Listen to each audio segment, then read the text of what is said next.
Lad os bede. Alvalde vi god.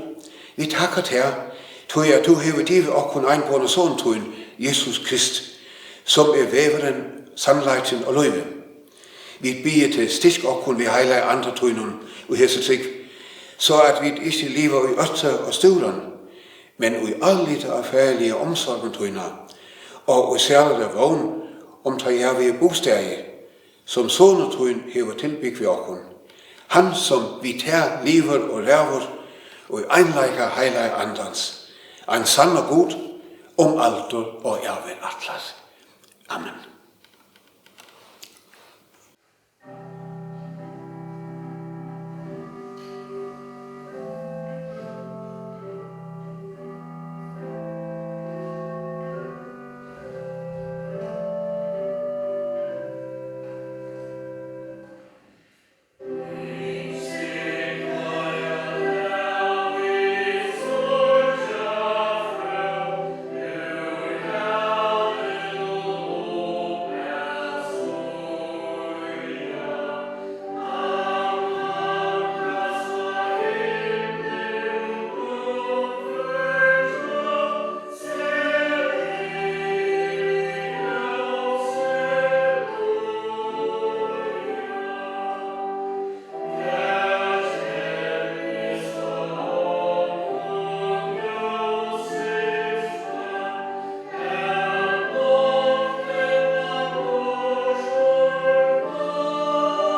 Dette heilige evangeliet skriver Johannes evangelister, og tager 3 søndager etter påske. Jesus sier ved lærersvejne søgner, hjertet tikkere være ikke åtterfuld. Trykve er god, og trykve er med. Og i færesmunds huse er der mændje bostager. Vær det ikke så har jeg sagt til kun der. Tog at efterre bostru at tilbygge hvis der for til kun. Og ta og efterre bostru, og her var tilbygge hvis der for til kun. Så kommer jeg atter og skal tage til kun til munden. Til tess at her som skulle tid øjsene være. Og hver efterre her vidter til vejen. Thomas siger vi han, Herre, vi ved ikke hver du fast. Hvordan skulle vi så vide vejen? Jesus siger vi han, er væveren og sandlejsen og løven. Ånden tema til færgen uden vi mere. Hørte det tjent med, der hørte dit øjsene tjent færgemøen. Og fra hese stund tænder til han, og her var ser han. Filippus siger vi han, Herre, søn og kun færgen, og tag og kun nå mit. Jesus siger vi han, så længe du her var jeg ved til kun, og du tænder mig ikke, Filippus. Han som hever ser med, hever ser færgen. Hvordan kan du så sige, søn og kun færgen? Trus du ikke, at jeg er i færgen, og færgen er i mere? De ord, som jeg taler til tikkere, de taler ikke af mig selv. Men færgen, som er i mere, han giver gerninger sønner. Trykve mere, at jeg er i færgen, og færgen er i mere. Men om ikke, tager trykve mere, for sjølve gerningernes skulder. Amen. Lad okkur gjøre kristne trykve okkara. Vi er nok til djævlen, og alle gerninger hans, og alle hjertbord hans. Vi trykve af Gud færge hin alvalder, skærpere himmels og hjerter.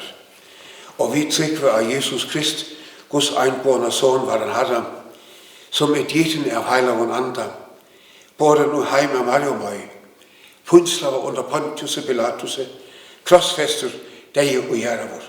Neofærden til helger, 3 dagens dagen op fra dagen, færden til himmels, sittande ved højre hånd Guds færgesins alvalder, herrene han tæmmer at dømme levende og dag. Og vi trykver af heilagen andre, en heilige almene tissue, samfærdet højre heilavur, firedæving synderne, oprejst likamsins og løv om alder og ærvæs. Amen.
Velkommen, kan vi sige til hinanden, selvom vi nu er på afstand af hinanden.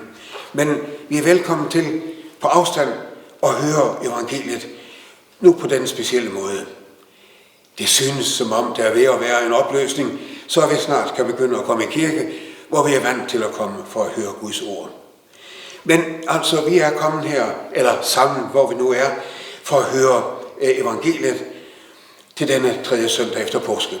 Vi hører her, at Jesus taler til sine disciple om, at de ikke skal lade sig skræmme eller lamme af ængstelse for det, som synes at nærme sig. De ved godt, måske oplever de inde i sig selv, at nettet er ved at strammes omkring Jesus, nu da han er på vej til Jerusalem. Hvad sker der med ham, og hvad sker der med os, tænker disciplene. Nu havde de netop fundet et solidt fundament i deres liv. De følte netop i samvær med Jesus, at de var noget værd. Ja, således som vi jo vel også føler, at vi er noget værd, når vi er sammen med Jesus. Men hvis nu Jesus pludselig var borte, så var de ingenting. Sådan følte de. Nu er vi her, hvor vi så end er, og hører de samme ord, som Jesus sagde for 2000 år siden. Ængstes ikke. Det er ligesom om, der er kraft i ordene. Som om Jesus taler til os. Som om han ved, hvordan vi har det netop nu. Her, hvor vi sammen med resten af verden ængstes for, hvordan vi skal komme igennem den sygdom, som plager så mange mennesker på forskellig vis. Nogle bliver plaget af direkte sygdom, oplever sygdommen på egen krop. Andre oplever den måske sådan indirekte. De oplever, at de mister arbejdet. Andre oplever, at deres verden falder sammen som et korthus, fordi deres livsværk, måske deres hus eller deres virksomhed, smuldrer bort. Mange oplever i denne tid en stor fortvivlelse, mens andre næsten ikke oplever alvoren, bortset fra, at vi jo alle, hvor vi så end er, får at vide, at vi skal sprittes og holde afstand. Vi siger til hinanden, prøver at fortælle for hinanden, at det er en alvorlig sag. Hvad kan der ikke ske? Hvor ender det? Vi skal være sterile. Vi skal holde afstand. Vi skal holde reglerne. Under tiden kan man måske blive lidt bange for, at vi bliver lidt kolde og holder reglerne for reglernes skyld. Og ikke fordi det er nødvendigt.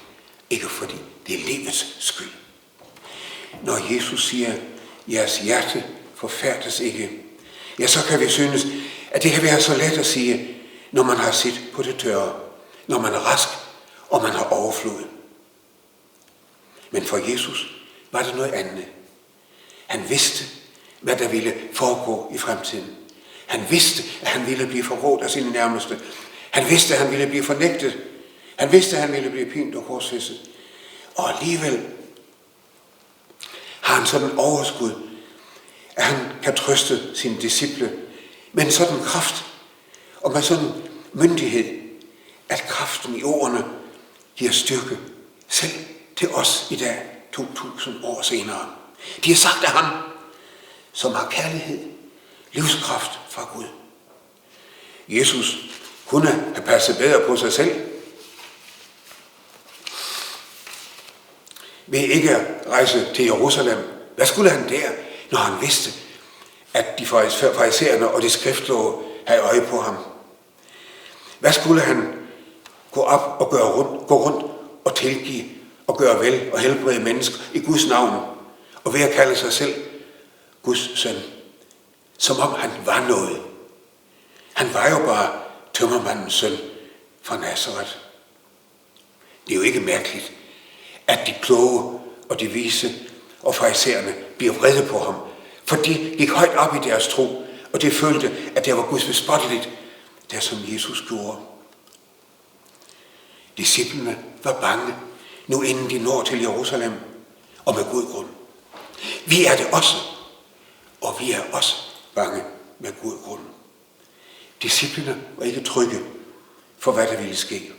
Der var udsigt til modgang, til ledelse, og ikke til troner, som de havde tænkt sig, at de skulle sidde på. Jesus sagde ikke, at der ikke ville ske til noget, som ville gøre dem ondt. På samme måde, som han ikke lover os et smertefrit liv. Og Jesus, men han føler med dem, og han føler med os, som er bange og har stor smerte. Måske sådan direkte på kroppen, eller smerte ondt i livet. Og dog skal de og vi vide, at vi er på vej sammen med ham. På samme måde som langfredag ikke var det sidste, men en del af vejen til livet, til faderhuset med de mange boliger. Jesus siger, at han vil være sammen med dem hos Gud. Ja, kunne vi spørge, og de vil også, hvordan kommer vi til ham? Jeg tror ikke, I er rigtig klar over, hvem jeg er, siger Jesus. Og for vores del kunne vi vel også sige, at vi med vores fornuft ikke er helt klar over, hvad ordet er, og hvem ordet er. Når det trænger ind i deres sind, i jeres sind, i vores sind, at Gud er min fader, og at han er hos mig, og jeg er her for at vise, hvordan Gud er. Derfor tilgiver jeg, derfor helbreder jeg, og knytter troende, såvel som ikke troende, til himlen. Og ingen, heller ikke hån og pine eller sygdom, eller konkurs, skal rive nogen ud af Guds hånd. Når I ser det, og det trænger ind i jeres og vores hjerter, ja, når det sker, så ser I, at vi er på vej sammen. Jesus siger, at han hele tiden har været i Guds nærhed, og Gud har været nær ham hele tiden, mens han var her på jorden. Men at han også skal vende tilbage til det usynlige, og alligevel være ganske nær. Det lover han.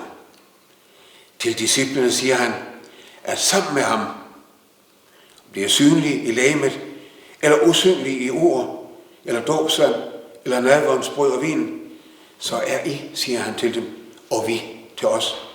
Vi er på vej til Gud. Det kan godt være, at der er tårne på vejen. Jeg har ikke lovet, at der ikke skulle være det. Men som i eventyret Tornerose, der var faldet i søvn og var som død, men blev vækket af prinsens kys eller kærlighed, hvad man vil sige. Sådan lover Jesus, at hans kærlighed skal bære os gennem smerter og sygdom og ængstelse. Det var så fint alt det, som Jesus gjorde.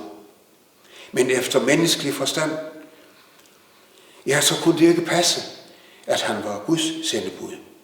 For Gud var ikke den, der sådan bare strøede om sig med helbredelse og tilgivelse og løfte om himlen uden betingelser. De havde jo Moseloven. De vidste jo, at der var betingelser. Det var den gamle pagt. Det var der, vandene skiltes. For de skriftkloge og for Jesus. For jøderne og for Jesus. Og vi vil også have ment, at der må være forskel. Der må være betingelser. Guds folk, og så de andre. Og vi tænker vel ofte selv, vi, de troende, vi der kommer i kirke, vi der sidder i menighedsrådet, og så de andre. Jesus regner på en anden måde. Han tager os alle med. Vi er altid på vej. Og han er altid ganske nær. Han slipper os ikke. Iblandt er vejen hullet og næsten ufremkommelig. Og iblandt er vejen som en bred motorvej. Vi ved ikke, hvorfor nogen synes at skulle gå den lette vej. Men som en har sagt, der er noget bag enhver dør. Der er andre, der synes at gå den svære vej. Hvordan det end er, hvordan vejen end er, vi er på vej.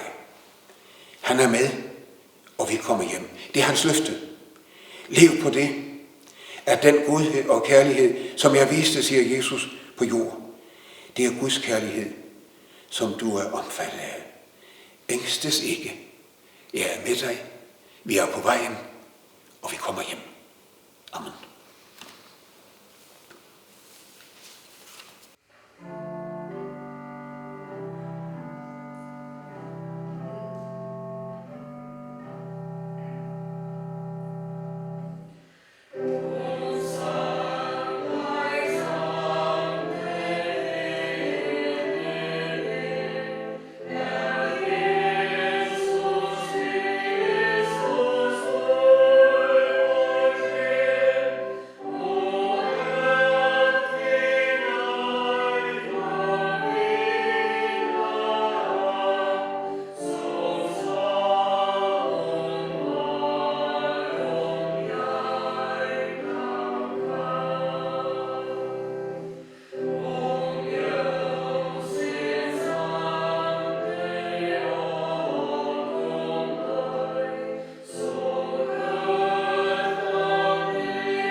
Lad okkur bia.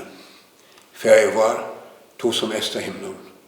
Heilagt ved navn tøjt, komme rydte tøjt. Være vilje tøjen, som i himlen så gjør. Det er okkun ut der, okkara daglige brei. Og fyrir det er okkun sender okkara, så som vidt øjsene fyrir det var tøjmån, og i måte okkun sender. Og løg okkun ikke i frostingar, men frels okkun fra tøj ytla. Tøj er tøjt er rydtje, valde og høyren, om alla ervis. Amen. Og vi skulle høyre Herrens signing. Herren velsigne til og varvejte til. Herren lærte anret så et løse evigt til og være til nøjus. Herren lette op Asion så en evigt til og djævet til fri. Amen.